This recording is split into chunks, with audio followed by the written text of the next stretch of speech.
Cristian, ¿vos tenés idea qué es el atraso cambiario? Una vaga Tengo una idea, vaga idea. Una vaga idea. Pero si te lo tengo que explicar, prefiero recurrir a un profesional. Exactamente. No sé, ¿tenés uno a mano? Sí, justo aquí a mi derecha. El increíble. La magia de la televisión. La magia de la televisión. El tema ahí vino Ignacio Muñoz. Qué bien, qué oportuno. ¿Cómo estás? ¿Cómo están? ¿Todo bien? Bueno, hablamos de atraso cambiario también porque estamos tratando de explicar el alto costo de vida que tiene nuestro país y bueno, a la hora de precisamente buscar las causas, entre otras cosas tenemos que hablar de atraso cambiario. Sí, lo primero que hay que tener claro que no es fácil determinar con precisión si un país está caro o debería estar caro. Por eso es lo que hay que entender. Uruguay, si hoy mira la paridad cambiaria, o sea, cómo está con respecto a sus principales socios comerciales, así en frío, hoy estamos 30% más caros que lo que estamos en el 2006 y 50% más caros de lo que estábamos en el 2003.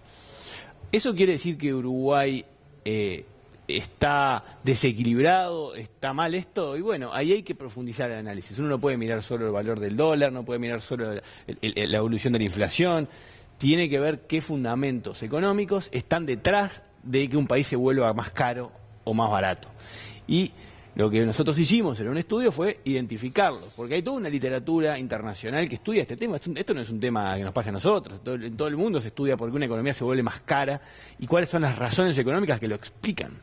Entonces nosotros agarramos toda la literatura previa, reprodujimos los estudios también que se hicieron a nivel nacional, que estaban un poco desactualizados, y con nuevos datos que procesamos también encontramos que hay tres grandes factores que explican por qué Uruguay se vuelve o se volvió en estos últimos 10 años tanto más caro que lo que era en el pasado. Y eso está en línea con lo que pasa en todos los países del mundo. El primero es cuando el sector exportador del país, el que vende fundamentalmente en Uruguay alimentos, commodities, el sector agropecuario, la industria, logra una ganancia de productividad.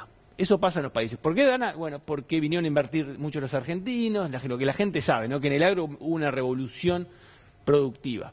Cuando pasa eso, usualmente, ¿qué es lo que pasa? Los trabajadores de ese sector tienen una mejora de sus salarios.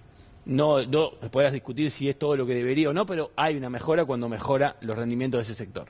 En una economía como la uruguaya, donde los trabajadores se pueden mover entre sectores, pueden cambiar de trabajo e ir a un sector de mercado que opera para el mercado interno, hace que también aumenten los salarios de los trabajadores de este sector. Eso presiona la demanda interna, a los precios, a los bienes, hay más poder de compra. Entonces suben los precios y se encarece la economía. Y esto es una razón diría yo, que tiene fundamentos económicos. O sea, una economía que es más productiva en su sector exportador, se vuelve más cara en sus precios internos. Eso es uno de los factores. Pero hay dos más. El segundo es que cuando hay un nivel de ingreso superior de la gente, por razones de afuera o de adentro, porque lo que vendemos afuera ahora o hace unos años atrás valía mucho más que antes porque los precios de la soja estaban por las nubes, o el precio de la carne también. Bueno, cuando pasa eso, hay mayor poder de compra porque hay mayores ingresos, se presionan también sobre los precios, hay mayor demanda y suben, y se encarece la economía. Y el tercer factor relevante en Uruguay es el gasto público. Cuando hay un proceso de suba de gasto público, como pasó en el Uruguay en la última década, importante, relevante, esto presiona también sobre los bienes que se fijan su precio en el mercado interno y encarece al país con respecto al resto del mundo, a sus socios comerciales. Entonces, ¿qué quiero decir con esto? Que hay factores que tienen su razón de ser económica. Te puede gustar o no, que esté bien o esté mal, es discutible. Esto no quiere decir que esté bien que estemos así de caro. Pero hay una parte de lo caro que estamos que se explica por fuerzas de la economía. La gente tiene hoy más plata que la que tenía hace 10 años atrás. El gasto del gobierno es mucho más grande que lo que era 10 años atrás y hay un sector que es más productivo que presiona internamente. Esos tres factores te explican una parte, pero hasta el 2014 esta historia era que estos factores te explicaban todo el encarecimiento. Desde el 2014 hasta ahora, hasta el año cerrado 2016 y ahora principio de 2017, hay un 25% que no queda explicado. ¿Por qué? Y bueno, porque estos factores empezaron a caer. El ingreso de la gente, el sector privado, cayó comparado a lo que era en el 2014. La gente tiene menos plata en el bolsillo porque lo que el país vende afuera vale menos, hay menos ingresos, entonces presiona menos y ya no se explica, ya no es natural por fuerzas económicas que estemos tan caros como estábamos en el pasado. Lo mismo con la productividad. Se frenó el crecimiento de la productividad del sector exportador relativo al sector no exportador y también esa fuerza no está explicando lo que hoy tenemos. En otras palabras, para que se entienda claro, hoy estamos más caros que lo que deberíamos. No debemos pensar que hay que volver a los niveles del 2005, 2006, porque eso no tiene fundamentos, pero sí que estamos un 25% más caro el país respecto al resto de sus socios comerciales de afuera, de lo que explican los fundamentos económicos. Y por aquello de que los uruguayos de a pie, que no somos expertos en economía, manejamos o escuchamos constantemente, es caro vivir en este país, es caro vivir en este país. La carga tributaria también nos hace que el costo de vida sea más caro, ¿no? La carga tributaria es la contrapartida de un gasto público muy alto, o sea, que hay que financiar. O sea, los impuestos que pagamos todos los días en todo lo que compramos o consumimos. Los impuestos, pero también tenemos que pagar no solo en impuestos del IVA, sino en impuestos directos a los sueldos, sino también impuestos encubiertos en las tarifas públicas. Por supuesto, todo, en combustible, en todo. Todo va hacia la misma bolsa, que es poder financiar un gasto público que creció mucho en los últimos años. Eso claramente encarece. Y si uno te dijera, bueno, ¿cómo podemos abaratarnos? O sea, ¿cómo podemos salir de este desequilibrio del 25% más caro que el que deberíamos? Y tengamos presente que esto complica. Claro. Porque una situación así le pone a un freno al país, por ejemplo, del sector productivo exportador, que hoy tiene un retorno menor que el que debería tener una situación más equilibrada, más alineada dentro de la economía. ¿Quién se favorece?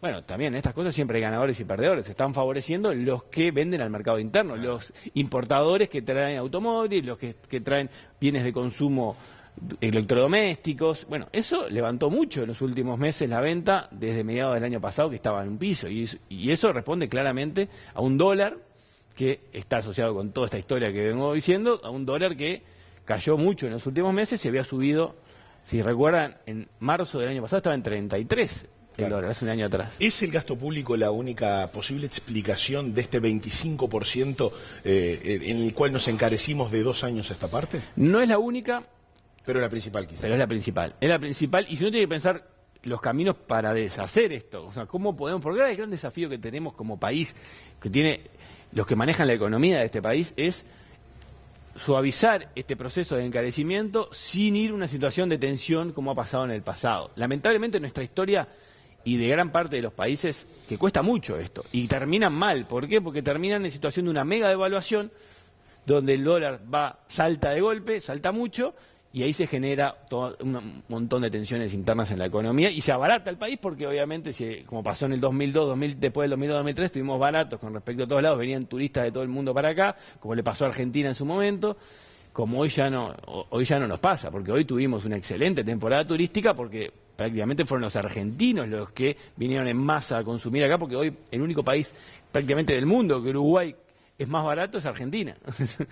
y eso tiene sus consecuencias de que tuvimos una muy buena temporada turística, porque Argentina tiene los mismos problemas que tenemos nosotros de atraso cambiario y de encarecimiento con respecto al resto del mundo. Claro.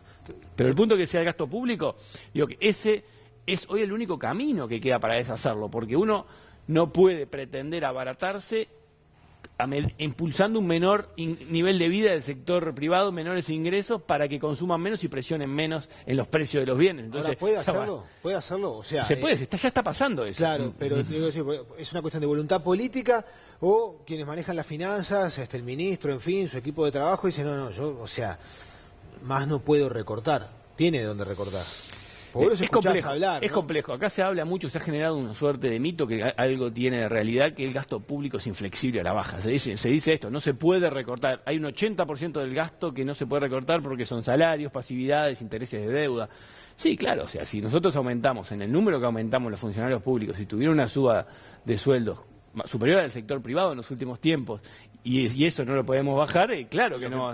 Lo que pasa es que la gente percibe también que, por ejemplo, el precio de combustible no se condice con el precio del barril de petróleo internacional. Ni con el del dólar. Ni con el del dólar. No se condice tampoco las políticas energéticas que supuestamente también han apuntado a una evolución en materia de energías renovables, con lo que luego aparece en la factura de consumo de todos los meses. ¿Eso es a lo que te referís cuando decís el gasto es inflexible? No, me refiero que eso está financiando un gasto, se está yendo por el camino de aumentar los ingresos del gobierno por donde sea posible. Esa es la explicación que hay. Y no se está yendo por el camino, sí se está diciendo y se intenta hacer algunos recortes de las hojitas del árbol así del costado, pero acá hay ramas que hay que ir con más profundidad porque no alcanza. La verdad que hoy no alcanza, y yo creo que hay rubros que hay que aumentar, por ejemplo el de la educación. por ejemplo, el sistema de cuidados, hay que subirlo, pero llegamos al momento que no estamos acostumbrados, desde hace mucho tiempo, de que para poder aumentar ahí va a haber que recortar en otro. ¿Y qué rama cortás? ¿Qué rama de esas grandes Y se podría es complejo, cortar? es complejo. Acá lo que uno puede, mirando desde afuera, es tener anécdotas de gente que está en distintas oficinas del Estado y te dice, acá pasa esto, acá pasa lo otro. Para eso hay que sentarse con cada uno de los responsables y hacer un ejercicio de conciencia y saber qué se gasta superfluamente y qué no. Esto no es cuestión de eliminar un ministerio o eliminar una empresa entera, no. Acá hay que ir a fondo, pero claro, cuando uno entra a ir a fondo empieza a tocar intereses creados y status quo y gente que está viviendo con esta situación y está cómoda. Entonces ahí se puede generar el problema y ahí entra la famosa inflexibilidad. Pero en los hechos no es inflexibilidad, es que hay que tocar intereses que a veces no estamos dispuestos a tocar. El otro día salió en la jornada de ayer, creo que incluso ameritó algunos comentarios de compañeros, que del sector del agro reclaman que el dólar tendría que estar un 25% más alto, ¿no? Y muchos decían, no, pero para, yo estoy endeudado, el dólar sube todo, ¿cómo va a estar reclamando eso?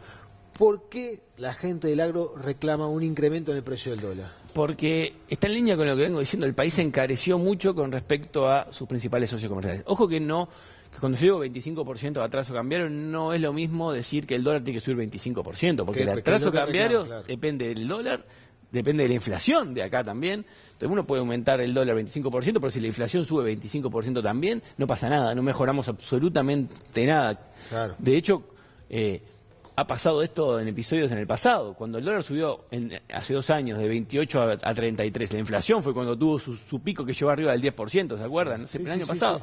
La competitividad prácticamente no mejoró muy poco porque todo lo que uno gana abaratándose con respecto al dólar se lo pierde con la suba de costos internos. Entonces ahí es donde se juega este partido y es complejo, porque para bajar la inflación, que hemos tenido buenas noticias en los últimos meses y estamos muy cerca del objetivo del Banco Central, una historia muy distinta es cuando el dólar baja, como ha pasado en los últimos meses, y la inflación va de la mano, claro. Y otra cosa totalmente distinta, otro partido se empieza a jugar ahora y el desafío es mucho más grande, y eso es lo que te da ganancia de competitividad, que suba el dólar y que la inflación no se te vaya para arriba y se mantenga y siga bajando. Si se logra eso, estaremos ganando competitividad, abaratando el país con respecto al resto del mundo y logrando lo que uno quiere, o sea, que Uruguay sea competitivo en los mercados internacionales. ¿Qué pasa puertas adentro para con los uruguayos si el dólar sube?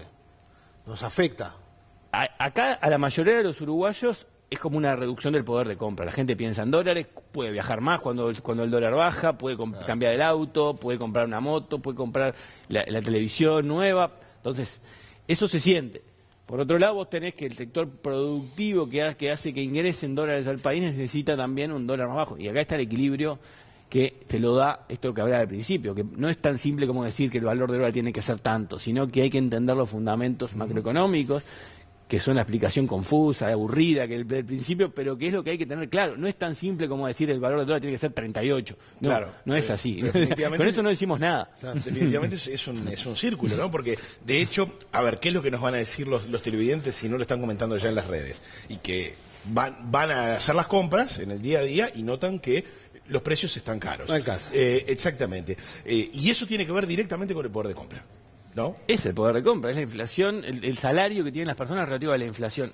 Claro, pero si yo entendí bien, el poder de compra aumentaría en tanto se busquen los beneficios para el sector productivo. Pero eso en realidad habría un impas largo para que eso la gente lo vea reflejado en su poder de compra. Lo va a sufrir al principio. Sí, acá no hay recetas mágicas. Acá uno tiene que ir balanceando, como le gusta decir al presidente del Banco Central, los famosos platitos chinos, que tiene que ir manteniendo todo, es decir, girando al mismo tiempo, porque si se cae uno se desbarranca. No es que es muy fácil que suba el dólar y que la inflación quede bajo control y siga cayendo, y ahí vas a ver que la gente va a poder ir al supermercado. ¿Por qué? Bueno, porque en realidad, si el país se vuelve más competitivo, van a mejorar los sueldos en los sectores de donde exportan y eso se va a transmitir al resto de los sectores. Entonces, es todo un proceso que no es de un día para el otro. El dólar puede subir uno puede pensar al principio que va a poder comprar menos bienes en dólares, pero si se empiezan a procesar los mecanismos internos de la economía, puede terminar ganando un sueldo más alto y poder comprar. Te hago una cortita, Ignacio, porque folclóricamente todos transmitimos datos también sobre cosas que muchas veces no entendemos. El año pasado, cuando la suba de los morrones, hubo un montón de estos chistes gráficos que se transmiten vía WhatsApp y demás, que decía: me voy a ir al año 94 a comprar morrones en una máquina del tiempo, tipo la de Volver al Futuro. Y yo me fui a fijar la inflación del año 94, y estaba en 40%. Entonces digo, ¿cuál es la percepción de la gente? ¿La percepción es que antes sí realmente podía comprar más y mejor? La inflación es muy mala, es muy malo. Tener niveles de los que teníamos en el pasado era un sistema totalmente inestable para las inversiones, para las decisiones de la gente, porque es una inestabilidad muy grande. Y tener inflación de esos niveles implicaba que los sueldos que cobraba la gente también iba aumentando a esas tasas en pesos. ¿Se recuerda que tenemos nuevos pesos? Nuevos pesos. Y esto tuvimos que cambiar la moneda, sacarle ceros. O sea, toda esa historia es una historia del pasado que por suerte el país logró superar, y hoy queremos ir a una inflación más baja y más baja que la que tenemos. Tenemos que ir hacia el 5%, estabilizar la economía, pero para lograr eso es fundamental, y volviendo al principio, es fundamental controlar el gasto público, empezar a bajarlo, porque ahí es donde empieza el problema. Hoy la madre del problema está viendo un gasto público que se va vuelto para el país muy difícil de sostener, y solo se sostiene generando desequilibrios. Clarísimo. Quedan sensaciones también, ¿no?, que tienen que ver con la cifra real de la inflación, la que se divulga, el número que obsesiona a las autoridades, que me parece que para presentarlo a veces se camufla de alguna manera. Los famosos 2 dígitos. Claro, que no exactamente. Pero bueno, Ignacio, gracias, la verdad, a mí me quedó clarísimo. No sé si a vos te quedó. Y a mí lo que no me quedó claro lo dejamos para charlas, a cuenta de futuras charlas con Ignacio. ¿Cómo no? Siempre es un gusto. Siempre es un gusto. Bueno, muchas gracias.